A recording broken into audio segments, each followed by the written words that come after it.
해볼까요? 나를 지으신 이가 하나님, 나를 부르신 이 하나님, 나를 보내신 이도 하나님.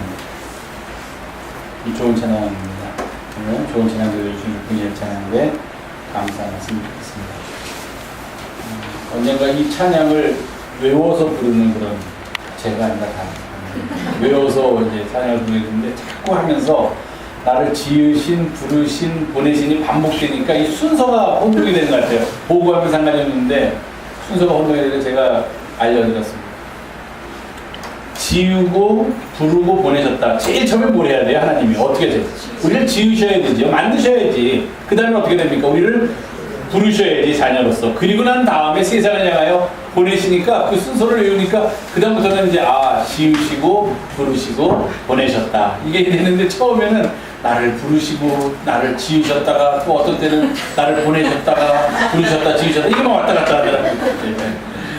좋은 찬양 들려주셔서 은혜를 끼쳐주신 주님의 찬양에 감사 말씀드립니다. 같이 기도하시고 하나님의 말씀 나누겠습니다. 오늘도 우리를 사랑하셔서 함께 모이게 하시고 어린이 주일 기쁘고 복된 날을 허락하심을 감사드립니다. 함께 모여서 예배할 때 주의 말씀을 나누고자 하오니 우리의 마음 문을 열고 주님의 말씀에 귀 기울이는 은혜의 시간 되게 도와주시옵소서. 우리 주 예수님의 이름으로 감사하고 기도하옵나이다. 오늘은 저희가 어린이 주일로 지키는 날입니다. 어린이날이라는 게 어제였죠. 어제 저희가 제천회를 다녀왔습니다. 잘 간 것 같아요. 제가 생각하니까. 뭐 여러 가지 좋은 점도 많았는데 특별히 두고 있는 분들 그렇지 않았으면 하루 종일 얼마나 집에서 시달렸을까. 구제해드리는 거죠. 어린이날이라는 게 다른 나라에도 있는지는 잘 모르겠어요. 혹시 들어보셨어요? 다른 나라에도 어린이날이 있는지. 우리나라는 그 수호파 강정환 선생님께서 어린이날에 대한 취지를 가지고 어린이날을 만드셨다. 그래서 이제 매년 5월 5일, 참 나는 잘 잡은 것 같아. 아주 5월 5일 그러니까 뭔가 탱글하면서도 탱글한 날이잖아요. 5월 5일 이러면. 그런 날로 우리가 이제 함께 이렇게 즐기고, 기쁘게 축하하고 있는데, 요즘은 우리나라 어린이들도 많이 사람 대접을 받는 그런 시대가 되었으니까, 사실 어린이날이 별로 의미는 없는 것 같아요. 왜냐하면 어린이날 아니더라도 부모님들이 자녀들한테 뭐 선물도 많이 주고, 자녀들이 원하는 요구도 많이 들어주고, 그렇게 하시죠. 저희가 어릴 때만 해도 어린이날이 아니고서는 부모님께 뭘 요구한다는 게 그렇게 쉽지 않은 시절을 살 때는 어린이날처럼 좋은 날은 없었습니다. 저도 기억나요. 어린이날 제가 창경궁인데 창경원이라고 하는 그 옆에 근처에 해화동이라는 데에 살았었는데 어린이날이 되면 그 창경원이 공짜예요. 어린이들한테. 무료로 들어갈 수 있어요. 그래서 제가 들어가서 놀던 그런 기억도 나고. 근데 다른 나라는 아마 어린이날을 특별하게 지키지는 않는 것 같고 그 지키지 않는 이유를 이렇게 보니까 어떤 나라는 1년 365일이 어린이날이에요. 그냥 어린이들 위해서 그냥 부모님들이 그냥 모든 것을 이렇게 해주는 모습을 보고 여기는 이래서 어린이날이 없는 참 처음에는 어린이날이 없어서 어린이들이 좀 불쌍해 보였는데 좀 지나다 보니까 그게 아니라 1년 365일을 어린이날로 즐기고 있는 것 같아서 이 나라 어린이들은 참 이렇게 크고 있구나. 꼭 좋다는 것만은 아닙니다. 네. 오늘은 어린이를 사랑하신 예수님에 대해서 제가 우리 교회학교 학생들한테 좀 이야기를 하려고 해요. 자, 김대휘가 이렇게 앞에 있으니까 저하고 대화를 나누기 위해서. 김대휘, 어저께 선물 받았어? 아니요.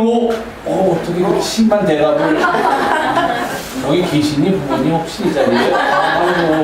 예. 자, 어린아이 되면 어린아이들이 다 선물을 받기를 원해요. 요즘은 무엇을 받기를 원하냐 그러면은 걱정스러워요. 이 단위가 옛날에 했던 그 공이 붙는 숫자 정도 가지고서는 해결이 안 되는 그런 선물을 원하잖아요. 보통 원하는 게 뭐 예를 들면 게임기라든지 또 무슨 전화 휴대폰이라든지 또 뭐 그런 여러 가지 이런 전자기기들을 하다 보니까 이게 비싸고 내용도 참 꼭 이것을 내가 우리 아이들한테 사줘야 되나 하는 고민도 되고 막 이런 것들 그런 것도 선물로 많이 원하는 거예요. 요즘은 뭘 원해? 김대희 혹시 어린이날 선물 뭘 받고 싶었어? 교회 디스크. 뭐? 누가 이거예요? 교회 디스크 있어요. 진이가 있어요. 장난감. 그거 뭐 이렇게 저절로 넣으면 비싼 거예요? 또 예찬이는 어린이날 선물로 뭐 받았어요? 아빠한테? 못 받았어요? 오늘 큰일 났네 이거. 오늘 집에 갔을 때 좀 헛헛해 있었습니다 제가. 그러면 선물을 받고 싶으면 뭘 받고 싶어요? 네? 선물을 받고 싶으면 뭐 받고 싶은 선물 있었어 혹시? 있어요. 있어요? 뭐 한번 말해보세요. 돈이요. 오늘 좀 그런 거 같고. 어떻게? 자, 올려주세요.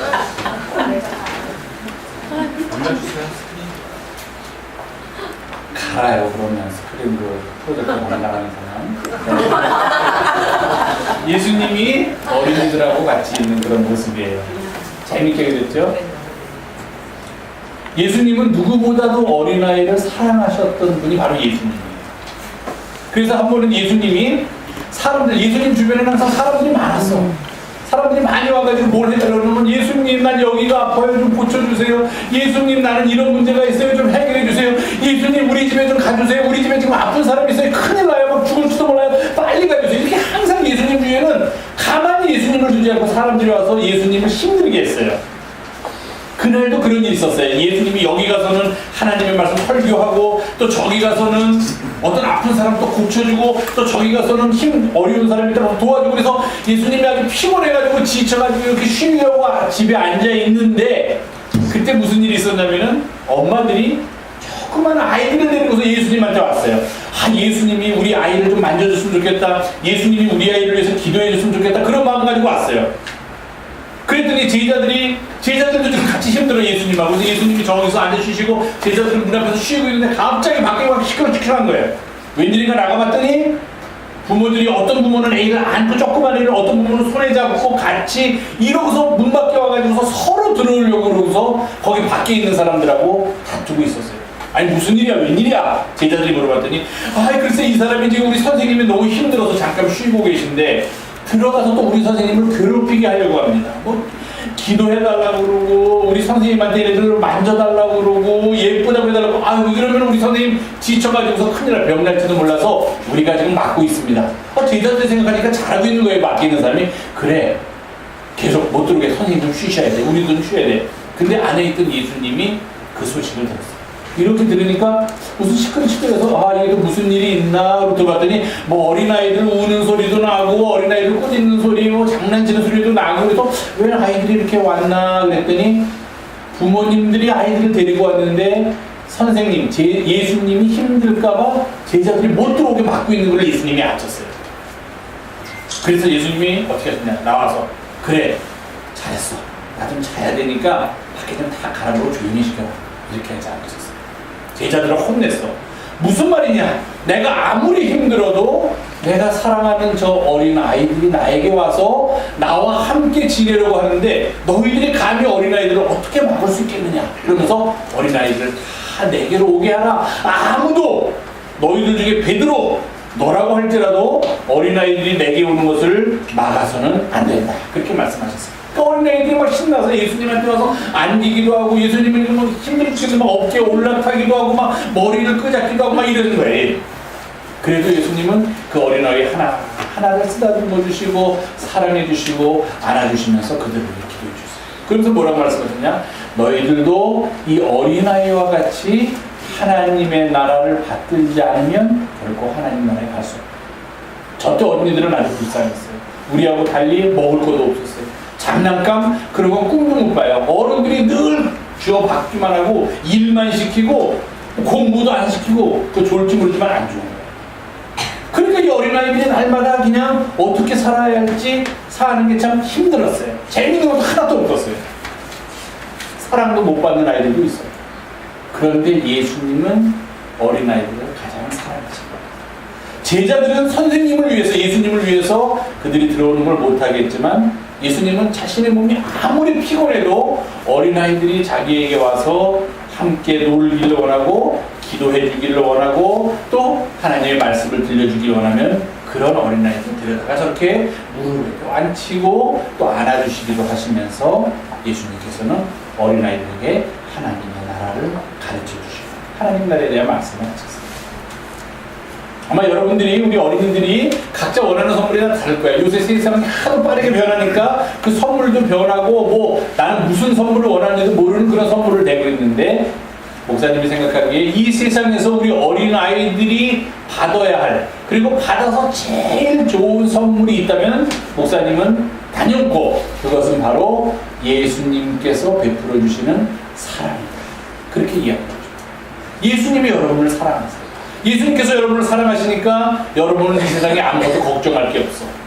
예수님께서 여러분을 사랑하시고 여러분을 안아주시고 여러분들에게 하나님의 말씀을 전해주시니까 여러분은 이제 예수님의 자녀로서 이 세상을 살아갈 수 있게 된 거예요. 그러면 행여 살다가 조금 힘든 일이 있어도, 어려운 일이 있어도 내가 그것을 이겨나갈 수가 있어요. 기도할 수 있어요. 우리는 예수님 나를 도와주세요. 예수님 나를 사랑하시죠? 그럼 내가 이렇게 기도하니까 예수님 나를 도와주셔서 내가 이 일을 잘할 수 있도록 나에게 지혜를 주세요. 그렇게 기도하시면 예수님이 도와주시는 거예요. 왜? 우리를 사랑하시는, 너무도 사랑하시는 분이 예수님이기 때문에. 그래서 아마도 이번 어린이날에는 아마 어제 우리 영성교회 아동부 교회학교 학생 모두에게 예수님께서 아주 큰 선물, 예수님의 사랑을 주셨을 거라고 봅니다. 그 사랑 가지고서 이제 살아가면 돼요. 스크린 좀 올려주세요. 한번 불러볼까요?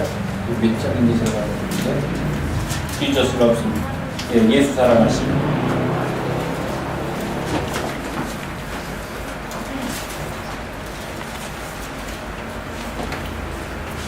(563장입니다) Jesus loves me. 예수님이 당신을 사랑하세요. This I know. 내가 이것을 잘 알아요. For the Bible tells me so. 왜냐하면 성경이 나한테 그렇게 얘기해주고 있어요. Little ones to him belong. 아주 약한 사람이지만 예수님께 속해 있으면 they are weak. 사람들이 보기에 그 사람들은 약하게 보이지만 but 그들을 사랑하시는 예수님, He is strong. 예수님은 강해요. 왜? 그래서 yes, Jesus loves me. 쉽죠? yes는 알죠? 예. 네, 맞아. Jesus가 뭐예요? Jesus.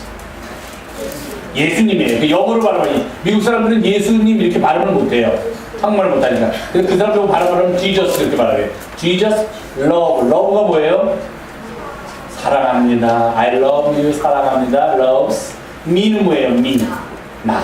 그렇죠. 그러니까 yes, Jesus loves me. 그러면 뭐예요?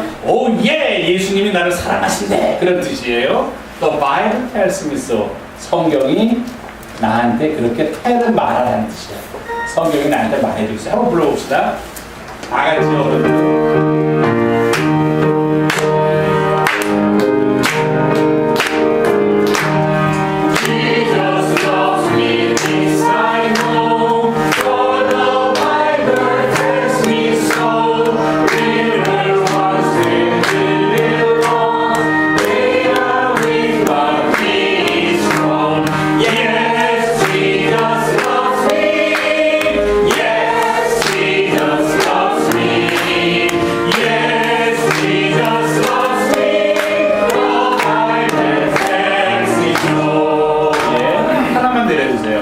그 다음에는 뭐라고 그러냐면은 Jesus loves me. 예수님이 당신을 사랑하세요. This, 이것을 I know. 나는 알아요. As he loved, 이자가 하나 더 들어갔네요. So long ago. 나는 아주 오래전부터 예수님이 나를 사랑하시는 줄 알았어요. Taking children. children은 어린이라는 뜻이야. 어린이들을 taking on his. 예수님의 네가 무릎이에요. 무릎 위에 앉히시고 saying. 말씀하세요. Let them 어린아이들을 come to me. 나에게 오도록 그렇게 도와줘라. 나에게 오도록 그런 뜻이에요. 네, 2절 한번 불러보겠습니다. Jesus loves me, this I know, as he loves the long ago, taking children on his knee, saying let them come to me. Yes, Jesus loves me. Yes, Jesus loves me. Yes, Jesus loves me. The Bible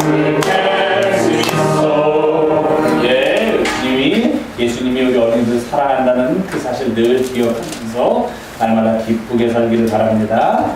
자, 오늘 어린이 주일이 돼서 우리 교회학교 교육부에서 우리 어린아이들을 위한 선물을 준비했습니다. 우리 교육부장이신 송영렬 권사님께서 여러분들 이름을 한 사람씩 부를 때 앞으로 나와서 저것도 같이 줘야지. 준비한 선물 받아가시기 바랍니다.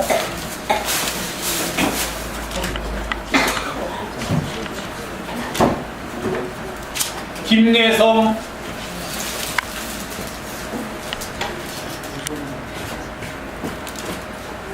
어린이날은 크게 우리 박수로 쳐.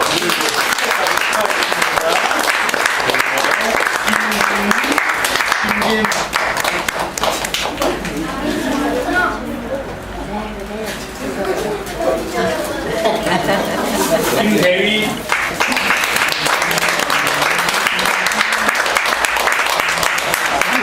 예찬이, 김예찬,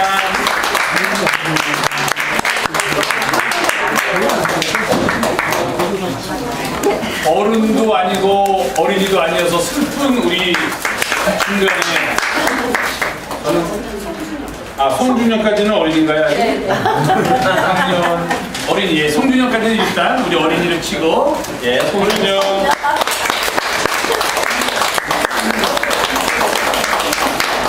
그다음에 이제 어린이도 아니고 어른도 아니어서 늘 가운데 치여가지고서 이렇게 괴롭게 살고 있는 우리 청소년들이 있습니다.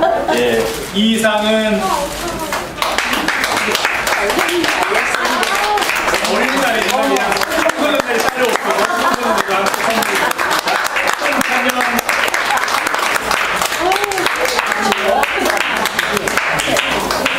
어린이날이 이렇게 큰 사람이 와서 선물 받는 건 좀 그러네요. 예. 김민지,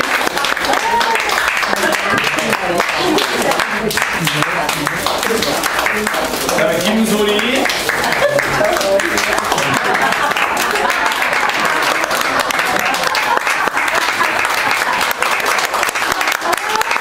감사합니다. 그리고 이제 다음 주 어버이날이면 또 그 사이에 끼어서 이렇게 또 이제 고통을 당하는 분들이 있죠. 어린이날은 자녀를 챙기면서 선물해줘야 돼. 어버이날은 어버이 챙기면서 선물해줘야 하나도 받을 기회는 없는 그 누군지 아시죠? 그런 날을 좀 만들어야 되는데 우리가. 그래서 제가 이제 말씀을 전해야 되는데 오늘은 성찬의식을 거행하기 위해서 우리 아이들이 또 들어갔다 나왔다 하면 너무 번거로울 것 같아서 말씀 전에 성찬의식을 먼저 하고 그리고 아이들은 들어가서 이제 그들을 활동하고 저희들은 하나님 말씀을 나누도록 하겠습니다. 예, 이제 여러분들 성찬의식을 하겠는데요. 성찬의식 예물을 제가 따로 이번에 필터를 만들지 않았습니다. 우리의 나무를 보호하고 우리의 환경을 보호하기 위해서 친환경 성찬예식을 하기 위해서 스크린으로 제가 일부러 그래서 주보는 할 수 없이 계속 만들고 있지만 이렇게 부수적으로 종이가 너무 많이 들어가고 사실은 성찬예식 예문도 우리가 성찬예식을 할 때는 꼭 필요한데 그때만 보고 나서는 다들 버리잖아요 우리가. 그럼 그냥 아주 그 짧은 시간을 위해서 이렇게 종이를 많이 쓰는 게 또 프린터도 써야 되고 뭐 여러 가지 쓰는 게 좀 그래 했는데 저희가 이제 이렇게 스크린으로 예배하게 돼서 주보는 계속 있지만 성찬 예식 예문만은 따로 만들지 않겠습니다. 이제 여러분께서 좀 불편하시더라도 앞에 스크린을 보시면서 같이 참여해 주시기 바랍니다.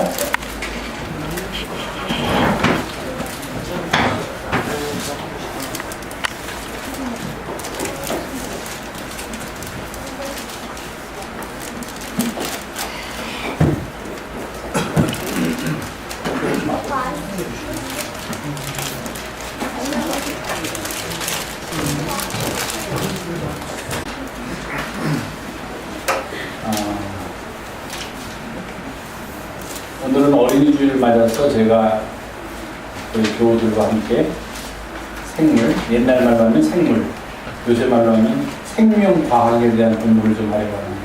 생명과학. 요즘 가장 우리들 주위에서 많이 우리가 듣는 생소하지만 익숙한 것 같은 단어 중에 하나가 DNA라는 그런 단어입니다. DNA. DNA가 뭐죠?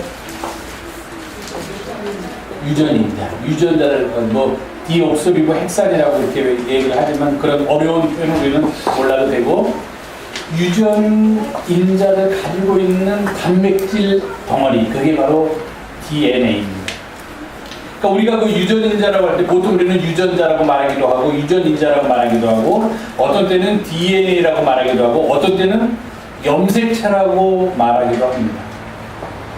여러분들도 뭐 그런 혹시 범죄 수사 드라마 같은 거를 보시는 분은 아시겠지만 요새는 과학 수사라는 걸 하죠. 옛날에 이렇게 직감 이렇게 형사들 오래 하면 내 직감으로 이럴 거야. 그러지만 요즘 젊은 사람들은 그 직감 가지고 못합니다. 범인 못 잡습니다. 과학적으로 수사를 해야죠.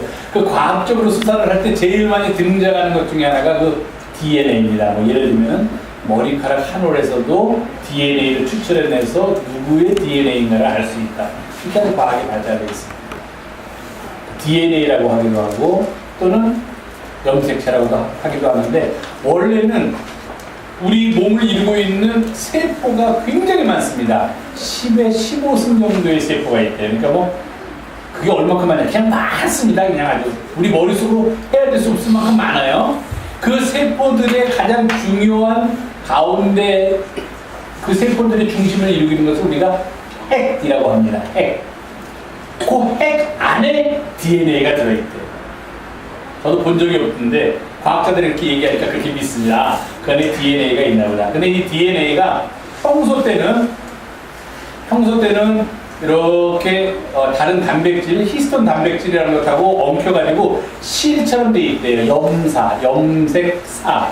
그래서 염색이란 말이 이제 거기서 우리가 말하는 염색체 할 때 그 염색이란 말도 이걸 물들이는 걸 염색한다고 그러죠. 그 말하고 똑같습니다. 한자가 물들인다는 뜻이에요. 그 염색사 실처럼 DNA가 있는데 이제 저는 아주 크고 있으니까 저 같은 사람 더 크려고 옆이 아니라 위로입니다. 또 이상하게 생각하는데 더 크려고 그러면 이 세포들이 저를 키우기 위해서 분열을 합니다. 분열을 할 때는 이 흩어져 있던 염색사 같은 그런 DNA들이 모여가지고 우리가 흔히 DNA 하면은 책에서 볼 수 있는 이렇게 나선형으로 꽈져 있는 염색체를 이룹니다. 그 염색체 안에 DNA가 들어있습니다. 그래서 우리 사람은 모두 몇 개의 염색체가 있죠? 김소리. 이거 그렇게 말하면 안 돼요.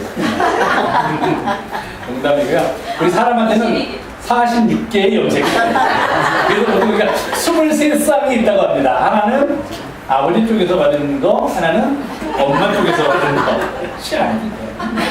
아버지 쪽에서 받고 엄마 쪽에서 받은 게 한 쌍, 똑같은 게 한 쌍을 이루고 또 이루고 그래야 이게 23쌍이니까 하나씩 낫게 이루시면 46개죠. 근데 혹시 우리 주위에 뭐 다운 증후군, 무슨 증후군을 앓는 사람이 있으면 그 사람들의 염색체를 보면은 염색체는 반드시 모든 생물이 짝수여야만 하는데 홀수인 경우가 있다고 합니다. 사람에게도 그렇게 홀수인 경우에는 그런 증후군이 나타난다는 거예요. 정상적으로 크지 못한다고 합니다. 그러니까 어떻게 대천에 갔더니 우리 변권사님하고 김권사님 수고하셔서 뭐 방울토마토도 애호박도 이제 모르는 나무에서 자라려고 하고 양파도 심어놓고 마늘도 심어놓고 그랬습니다. 자, 모종을 키우시더라고요. 그리고 또 콩도 심으려고 콩을 심으려고 콩씨를 뿌리고서 모종을 키웠습니다. 그래가지고 그 모종을 갖다가 밭에다 심습니다. 그러면 농부는 무엇을 기대합니까? 거기서 콩이 열려야 돼요. 콩을 심었는데 내가 올해는 콩이 장사가 잘 될 것 같아서 콩을 심었으면 반드시 거기서 콩이 나와야 되는데 콩이 안 나오고 다른 게 나오면 어떡합니까? 큰일 나는 거예요. 이거는 둘 중에 하나죠. 대단한 생물학자가 되든지 아니면 그의 농사 망치든지. 콩을 심었을 때 그 콩의 씨앗이 자라서 콩이 나오게 하는 가장 중요한 역할을 하는 게 바로 이 DNA인데 유전인데요. 콩의 DNA를 심었으니까 거기서 나오는 건 콩이다 하는 겁니다. 한 번 넘겨주세요. 저도 저희 아들하고 굉장히 얼굴이 비슷하다 하는, 저는 참 그 소리를 들을 때 이러지만 저희 아들은 굉장히 기뻐합니다. 내가 우리 아버지까지 생겼다니 얼마나 잘하는지. 저렇게 멋진 모습이란 말에 내가 감격해요. 저희 아들은 그 얘기를 들으면 얼마나 있으면 이렇게 들어나가네요. 근데 저는 내가 저렇게 생겼나? 뭐 이렇게 생각하는데 그렇게 어떻게 저의 아들이 심지어는 딸도 저하고 비슷한 애들이 자꾸 되는데 어떻게 그렇게 되느냐? 누가 이렇게 클레이, 그러니까 뭐 진흙을 가지고 이렇게 만들어서 나를 이렇게 만들었고 그 다음에 똑같은 사람이, 똑같은 장인이 또 만들어서 우리 아들과 딸을 만들었기 때문에 그렇게 됐느냐면 물론 우리는 그렇다고 고백합니다. 그분이 하나님이라고. 그런데 하나님께서 직접 하시자고 어떻게 했느냐? 제 몸속에 그 DNA를 넣어주신 거예요. 그 DNA는 제 모습도 제 후손에게서 담게 하고 제 성격도 담게 하고 특질도 담게 하는 그런 DNA라는 유전인자가 우리 모두가 다 가지고 있습니다. 그래서 우리는 사람은 46개가 있는데 뭐 예를 들면 다른 거는 깨구리는 뭐 몇 개가 있고 또 무슨 양파는 몇 개가 있고 다 생물마다 다릅니다.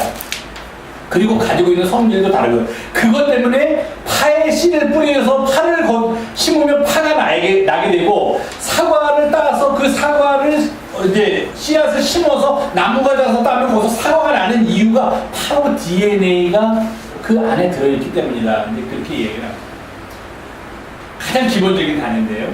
그 중에 이 DNA는 사람들, 생물학자들의 표현에 의하면 이 세상에서 가장 경이로운 우리가 보통 말하는 분자, 물 분자 하면은 H2O. 그런 분자 중에서 이 세상에서 가장 경이로운 분자, 정말로 원더풀한 분자가 뭐냐면은 DNA다. 그들은 그렇게 이야기합니다.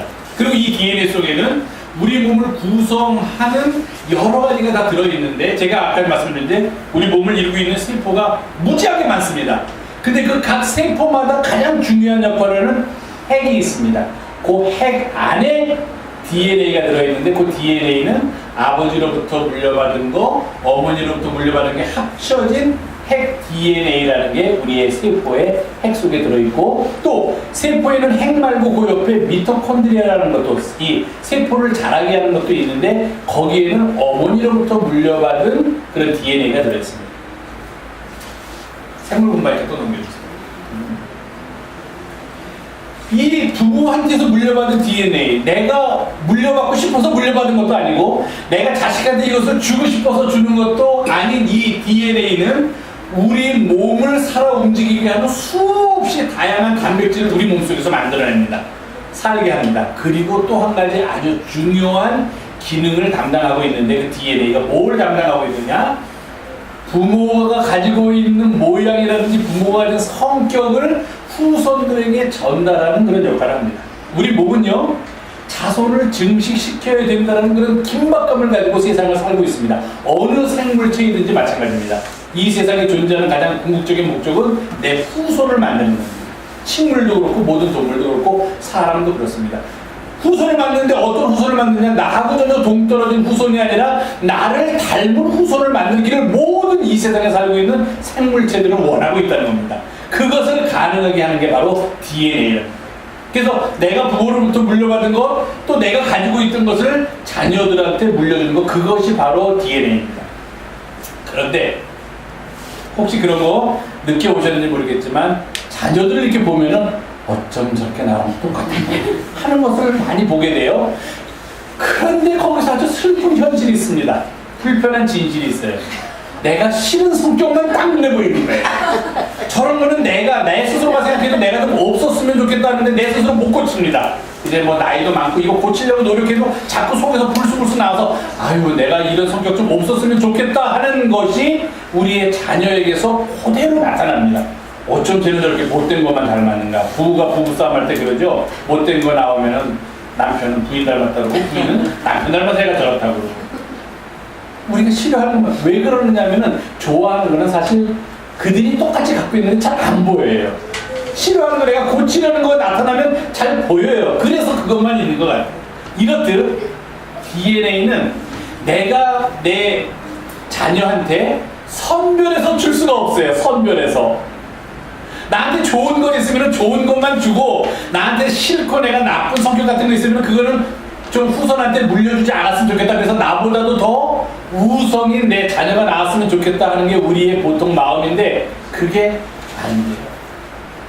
돈이 아무리 많은 S그룹의 모 회장님도 아마 자녀들한테 DNA를 자기 마음대로 주지는 못할 겁니다.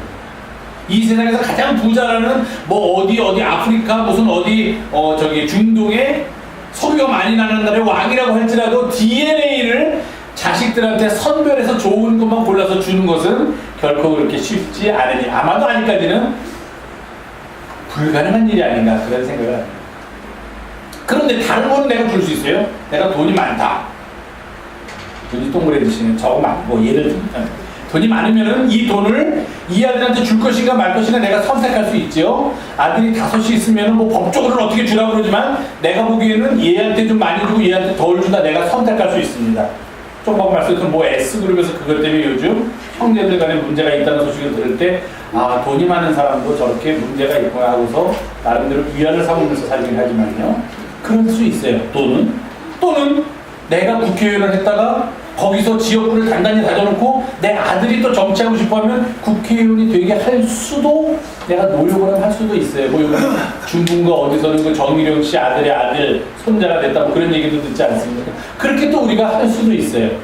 그런데 요 DNA만큼은 내 맘대로 할 수가 없습니다. 내 속에 있는 DNA 그것도 또한 우리 부모님으로부터 내 의지와 관계없이 물려받은 거긴 하지만 내 자손에게 좋은 것만 쏙 빼주고 나한테서 좋은 거 쏙 우리 부인한테도 좋은 거 쏙 좋은 것끼리 만나서 좋은 것만 만들어주고 이러고 싶은 게 우리의 심정인데 그게 내 맘대로 안 된다는 거예요. 생물학적인 DNA. 그래서 내가 싫은 형제들이 자꾸 자식한테 나타나도 그것은 누구 탓입니까? 자식을 구박하지 마십시오. 내 탓입니다. 내가 줬으니까 저렇게 사는 거예요.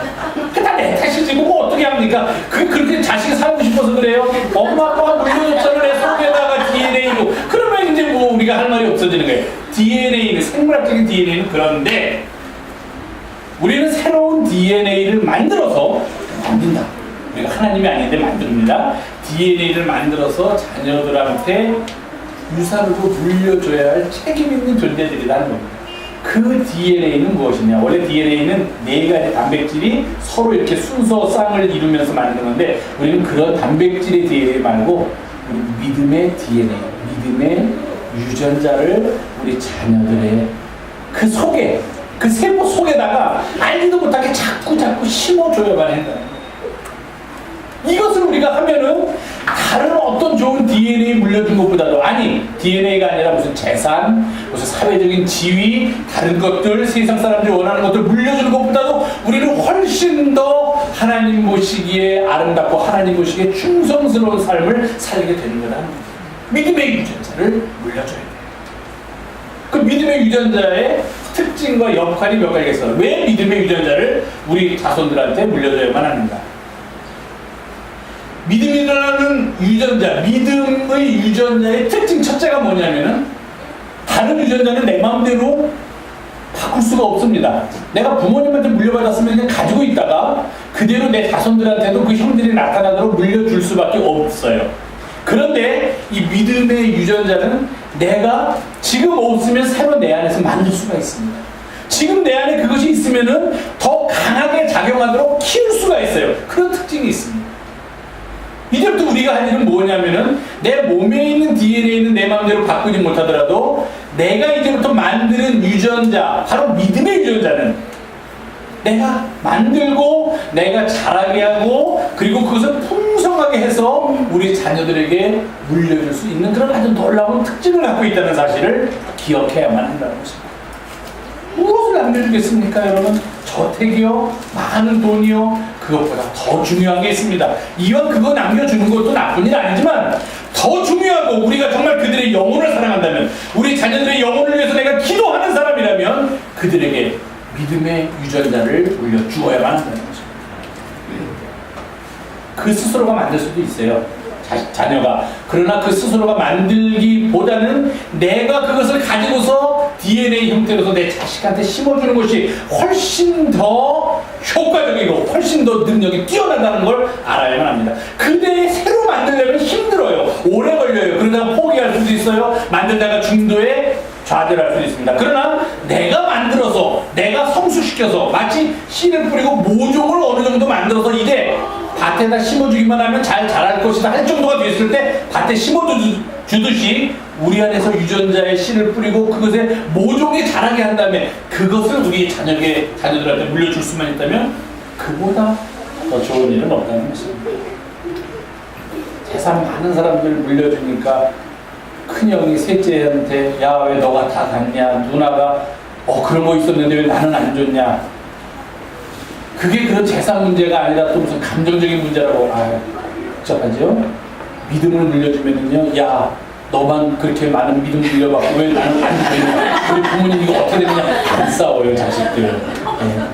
안 싸우는 그거 부러우면 자기도 물려받은 그거 찾아보니까 자기가 지금까지 이렇게 숨겨놓고 안 개발시켜서 그렇지 똑같이 물려준 거예요 우리 부모가. 그랬더니 셋째는 해가지고 교회에서 그냥 열심히 일하고 헌신하고 봉사하고 그러는데 큰형은 이렇게 이상해서 왜 쟤만 저거 받았나 왜 나는 안 줬나 줬다는 거예요. 자기가 그걸 개발시키지 않는 거지. 자기가 그 형제를 찾아내지 않는 거다.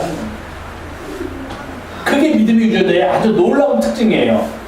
다른 생물학적인 유전자는 우리가 만들 수도 없고 변화시킬 수도 없이 할 수 없이 그대로 있는 그대로 자손들에게 유전되지만 말 그대로 믿음의 유전자는 내가 새로운 모양으로 만들 수 있고 내가 그것을 키울 수 있고 내가 그것을 강하게 해서 나의 자녀들에게 심어줄 수 있는 그런 놀라운 특징이 있다는 거죠.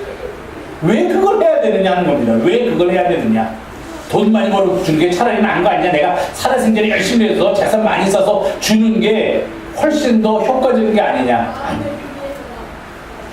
왜 믿음의 유전자를 넘겨줘야만 주어야 하냐면은 우리의 자녀들이 세상을 살다가 평탄할 때는 별로 그 믿음의 유전자가 필요 없어요. 그냥 평탄하게 신앙생활하면서 살면 됩니다. 그런데 그들이 시련이나 어려움을 만나게 될 때, 만약에 내가 세상을 떠나고 그들만 남아있을 때, 그들이 시련이나 어려움을 만나게 될 때 그것을 이길 수 있는 그 시련을 극복하고 새로운 희망을 얻을 수 있는 힘의 원천이 어디냐? 그 속에 들어있는 그 자녀들의 몸의 세포의 핵 안에 들어있는 믿음의 유전자가 그 힘의 원천이 된다. 그걸 아셔야 돼. 내가 생전에도 볼 수가 있고 또 조금 내 자녀들이 어려움을 당하면 가슴 아프고 슬프고 이거 도와줄 수 있는 거면 도와주고 싶고 도와주지 못하면 너무도 안타까운데 그런데 그 자식이 그것을 슬기롭게 지혜롭게 잘 이겨나가는 거 보면 얼마나 그 마음이 기쁘겠습니까? 그것을 가능하게 하는 게 그 전에 그 자식이 그런 시련을 당하기 전에 내가 얼마나 그에게 믿음의 유전자를 그 속에 심어주었느냐에 달려있다는 거예요. 그게 바로 믿음의 유전자의 첫 번째 역할입니다. 그것을 받은 사람은 세상 살다가 좋을 때만 있는 것도 아니고 행여 어려울 때, 기도할 때, 눈물 흘릴 때 있는데 그때 그 어려운 고통스러운 상황을 이길 수 있는 힘의 원천이 바로 다른 곳에 있는 게 아니라 재물에 있는 게 아니라 명예에 있는 게 아니라 권력에 있는 것이 아니라 나에게 부모님께서 물려주신 그 믿음의 유전자 속에서 내가 그 힘을 발견할 수 있다. 그래서 새롭게 일어설 수 있다. 이게 믿음의 유전자가 필요한 첫째 역할이고 두 번째는 일반적으로 우리가 살아가는데 사람답게 하나님의 백성답게 살아가는 도리를 가르쳐 주는 게 바로 그 믿음의 유전자. 살다가 내가 좀 나쁜 일 하고 싶어도 안 하게 만드는 것. 내가 좀 살다가 삐뚤어 이상한 길 가고 싶어도 내 마음을 가지고 이렇게 해서는 안 되지 않는 것. 아니 더 적극적으로 내가 이렇게 살아야겠지. 이것이 내가 사는 바른 모습이지. 이것이 하나님께서 원하시는 나의 삶의 모습이지라고 나를 일깨워주고 나를 지도해주고 나에게 새로운 가능성을 열어주는 게 바로 믿음의 유전자예요. 그래서 우리는 우리 안에서 내가 부모님으로부터 물려받은 내가 신앙의 선조들로부터 물려받은 믿음의 유전자를 개발해서 그것이 나옵니다. 하나님께서 나에게 보내주신 성령의 은사와 성령의 능력이 들어옵니다. 내 안에 있던 믿음의 유전자 DNA와 밖에서 들어온 성령의 역사가 만나게 될 때 폭발적인 놀라운 힘을 발휘하게 된다는 겁니다. 그래서 우리는 안에서 그게 불씨가 필요해요.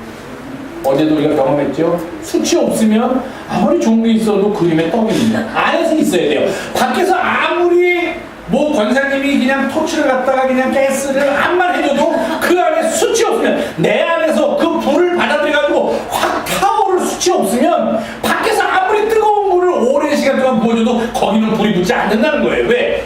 불이 붙을 게 없으니까. 하나님께서 우리에게 성령을 부어주시고 우리를 하나님의 자녀로 삼아주시고 세상에서 우뚝 서도록 밤하늘의 별처럼 빛나게 우리의 자녀를 만들어주고 싶어도 그래서 그들에게 성령을 부어주고 싶어도 그 안에서 그 성령을 받아서 불태울 믿음의 DNA를 갖지 못한다면 부어주시는 성령이 아무런 소용이 없다는 겁니다. 그래서 우리는 우리의 자녀들에게 우리의 후손들에게 우리의 뒤를 이어서 믿음 생활하는 비단 내 혈육의 자녀들뿐만 아니라 모든 내 사랑하고 내가 아끼는 우리의 뒤를 이어온 후세들에게 후배들에게 무엇보다도 중요한 믿음의 유전자를 심어주는 그런 귀한 사명이 우리 가운데 있다는 것을 잊지 말아야 한다는 것입니다. 힘든 일이에요. 왜? 먼저 내 안에 그것이 있어야 하기 때문에. 내가 먼저 그것을 가지고 있어야지 뭘 주지. 아무것도 없는데 어떻게 줍니까? 우리 사랑하는 자녀들에게 좋은 선물해 주는 것, 그들을 위해서 좋은 미래를 우리가 준비하도록 노력하는 것 중요하지만 그 가운데 가장 중요한 것은 그들이 얼마나 믿음을 갖고 이 세상을 살아갈 수 있느냐 하는 것, 그것임을 잊지 마시기 바랍니다. 우리가 그들에게, 그들의 삶 속에, 그들의 마음 깊은 곳에, 그들의 영혼 깊은 곳에 믿음의 DNA를 심어줄 수만 있다면 그들이 행여 이 세상 살다가 힘든 일 만나도 그들은 이겨나갑니다. 우뚝 섭니다. 희망을 가지고 살아갑니다. 그리고 그들은 늘 바른 길을 살아서 어지러지고 이그러진 이 세대에 하나님께서 기뻐하시는 자녀들, 밤하늘의 별처럼 빛나는 자녀들, 궁전의 시강처럼 그렇게 아름답게 다듬어진 자녀들로서 이 세상에 자랑스러운 우리의 아들과 딸들이 될 줄로 믿습니다. 이런 믿음 가지고 사랑하는 자녀들을 위해서 늘 기도하는 우리 모두가 되기를 간절히 주님의 이름으로 부탁을 드립니다. 기도하겠습니다. 우리를 사랑하시고 도우시는 고마우신 주님 은혜를 감사드립니다. 오늘도 함께 모여서 우리의 자녀들을 기억하며 그들을 위해 기도할 수 있는 시간, 그들을 위해 말씀 나눌 수 있는 시간 주심을 감사드리며 우리의 사랑하는 자녀들에게 무엇보다도 주를 믿는 믿음 갖고 살아갈 길을 열어주는 우리 모두가 되게 주여 우리를 붙잡아 주시고 우리를 인도하여 주시옵소서. 우리 주 예수님의 이름으로 감사하고 기도하옵나이다. 아멘.